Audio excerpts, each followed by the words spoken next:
the study they have made. It was started by a person named Saint Valentine who keep on giving flowers and things to the one he loved.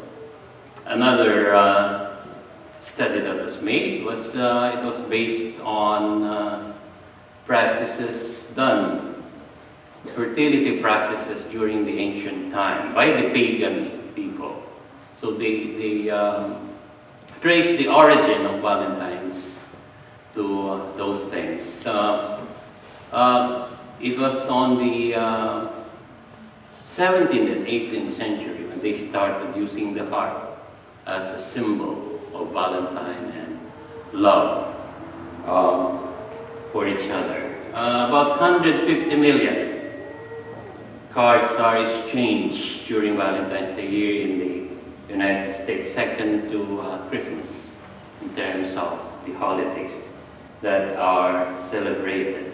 It's not only celebrated in the United States, it's also celebrated in Europe, as well as in other countries. I think the Philippines will celebrate it too, and Mexico celebrates it too. So our study will focus more on the heart, since it's Valentine's Day, Valentine's month. Let's focus our study on the heart. And when we study the heart, we always look at what? Illness in the heart. Whenever we talk of the heart, what we oftentimes say? Which heart condition is the most common that you have heard about the heart? It's heart attack. Very good. That's good. Heart attack. So what happens is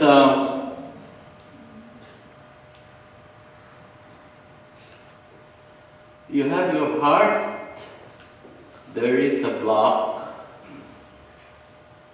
on your coronary arteries. That block practically removes the blood supply, and once you remove the blood supply, that part also lacks oxygen, lacks the nutrient, and it practically dies. That part of the heart, we call that a heart attack. Once this gets worse, the muscles die. Eventually, the muscles may rupture and you end up dying of heart attack. That's one of the major illnesses in the U.S. In fact, 1 million Americans have heart attack each year.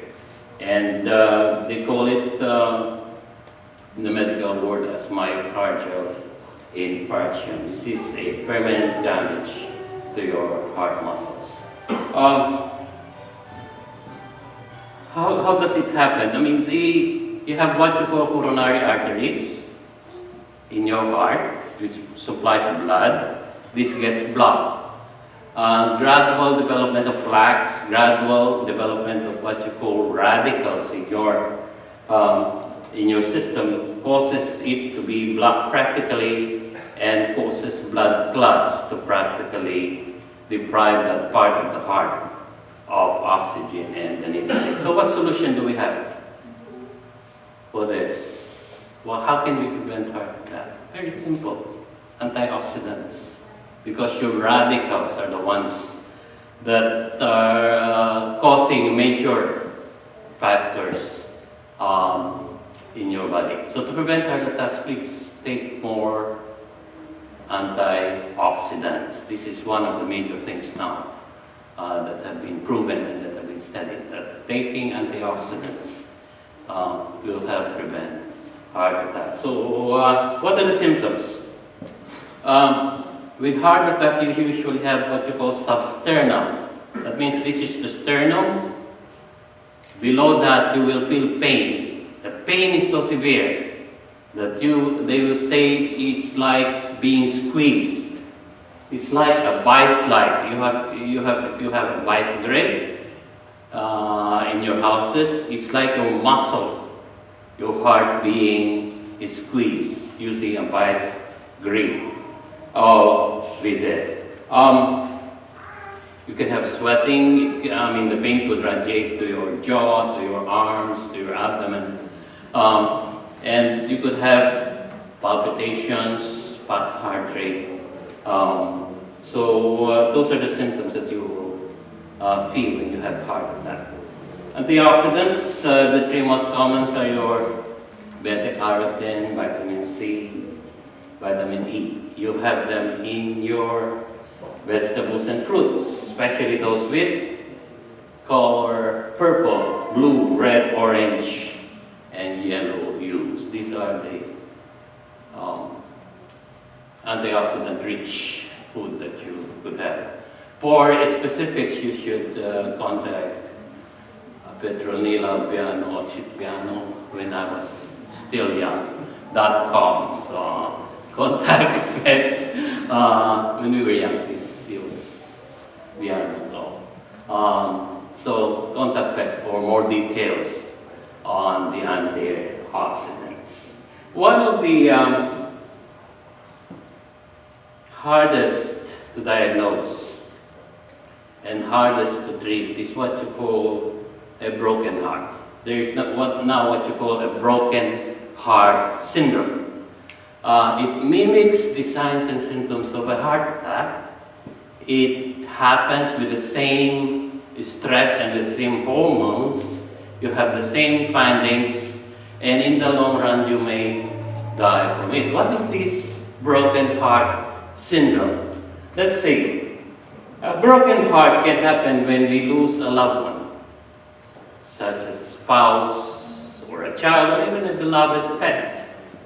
Metaphorically, it is that emotional aching in your chest that happens when you are deeply disappointed or grieve over a life circumstance.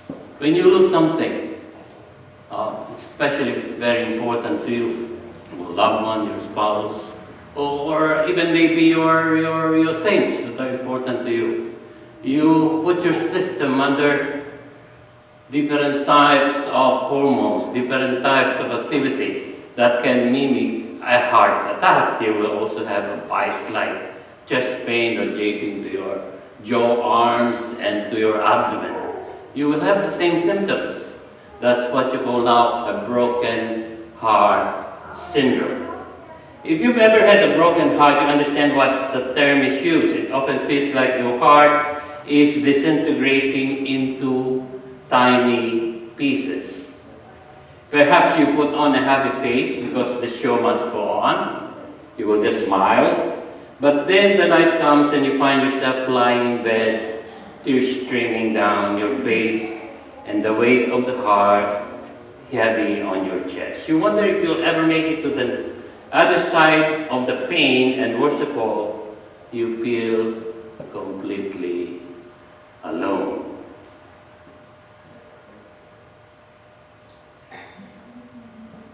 Of course, the reason may be divorce, maybe loss of job, loss of status, even loss of a friend, loss of your health, loss of a child, and even loss of your childhood days, or even if a friend betrayed you. It can happen.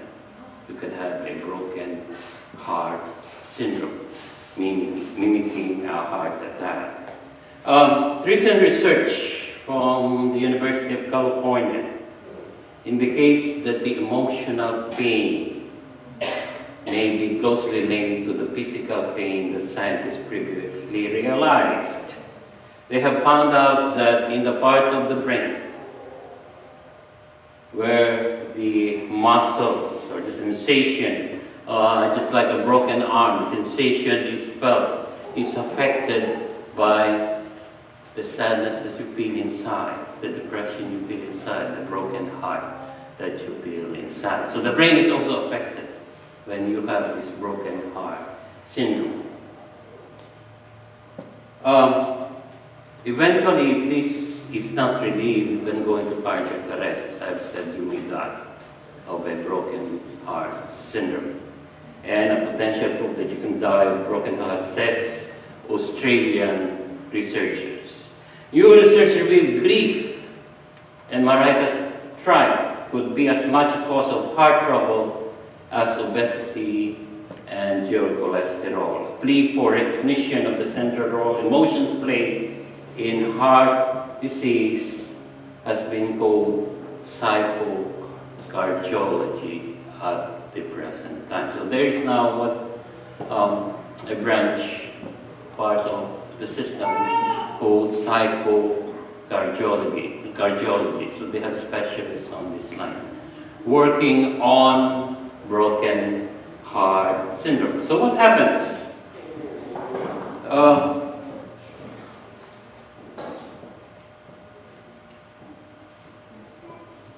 There are in your system what you call hormones. Once you have sadness, stress, broken heart syndrome, the adrenaline goes up very high. And this practically weakens also your heart muscle. Because your heart has to beat faster with an adrenaline.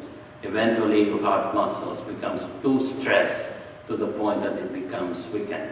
In addition to the part of the brain that is affected, you could have a heart attack. You will have findings in the EKG or ECG, abnormal findings. As you go through laboratories, you will only have findings in your ECG, but the other blood workups, sometimes you don't see anything. So that's why it's difficult to diagnose. You find something in your EKG, but the lab workups and the things that you have worked up, you have nothing. Practically saying that's nothing. But in the long run, it can also cause cardiac arrest. How many of you here have had a broken heart before? Jay is raising his hands, also Alex. All of us have, in one way or the other. Isn't it? We have lost friends, we have lost pets, we have lost maybe our houses, we have financial problems that we have, and we have broken heart from all of this. And all of our adrenaline and all of our stress are there. So in one way or the other, what do? A lot of people would be resentful, they will be angry, they will be frustrated, they will even shout. What did you do, Jay, when you had a broken heart? Secret. So he's keeping it a secret, according to Jay. So, Alex, what did you do when you had a broken heart? Mine is not a broken heart, it's a heartache. It's a heartache. It's the same thing, in different terms, but it's the same thing. So we become resentful, we become angry, we become frustrated, we become depressed because of this broken heart syndrome. And you have to be careful with this, because you might end up having a cardiac arrest also in the long run if the stress continues on, if the syndrome continues on. Let's look at how Jesus handled this. Imagine the broken heart that Jesus had when he was here on earth. Imagine one of your disciples betraying you, denying you in front of people. Imagine one of your disciples even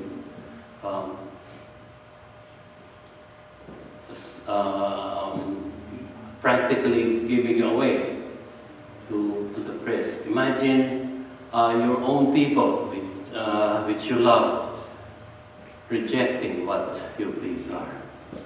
If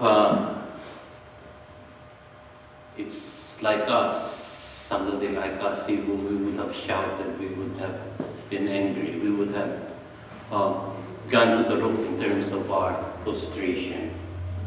But let's look at the last things that God did, despite of the broken heart that he had, despite the different frustration that he had. Let's try to review the 7 last words that Jesus said before his death. In Mark and Matthew, Jesus cries out to God. In Luke, he forgives his killers, reassures the good thief, and commands his spirit to the Father. Instead of being angry, instead of being resentful, he cries out to God and he forgives the thief and commands his spirit to the Father. In John, he speaks to his mother, saying, thirst and declares the end of earthly life. The final words of Jesus offer eternal confidence, eternal relationship, the promise of forgiveness, the promise of heaven, the promise of family, the promise of God's watchfulness, the promise of resources and resolve, and the promise of God's sovereign care. When we have our open heart, we should look at the last 7 words that Jesus have said before his death. As they say in the legal term, it's important for a dying man, especially the words that he will utter, because more or less they are truth, because he's dying already. In terms of legal things, these are the truths. Let's try to review them and see. Luke 23:34. Then said Jesus, Father, forgive them, for they know not what they do. Never we go into that stage of broken heart syndrome. Let's remember this word. Father, forgive them, for they know not what they do. This should be in our heart whenever we have a broken heart. Another, verily I say unto thee, today shalt thou be with me in paradise. If you have a friend who have offended you, maybe you should pray and say, maybe we'll see you in heaven, in paradise. To the son, he said, woman, thy son, John 19:26-27. Behold thy mother. That's verse 27. Let's remember all these things. If our relatives or our loved ones have offended us, we have a broken heart syndrome, say, behold thy son, behold thy mother. And Matthew 27:46, pray to God for guidance. My God, why hast thou forsaken me? 19:28 of John, I thirst for things from above, I thirst from things from God.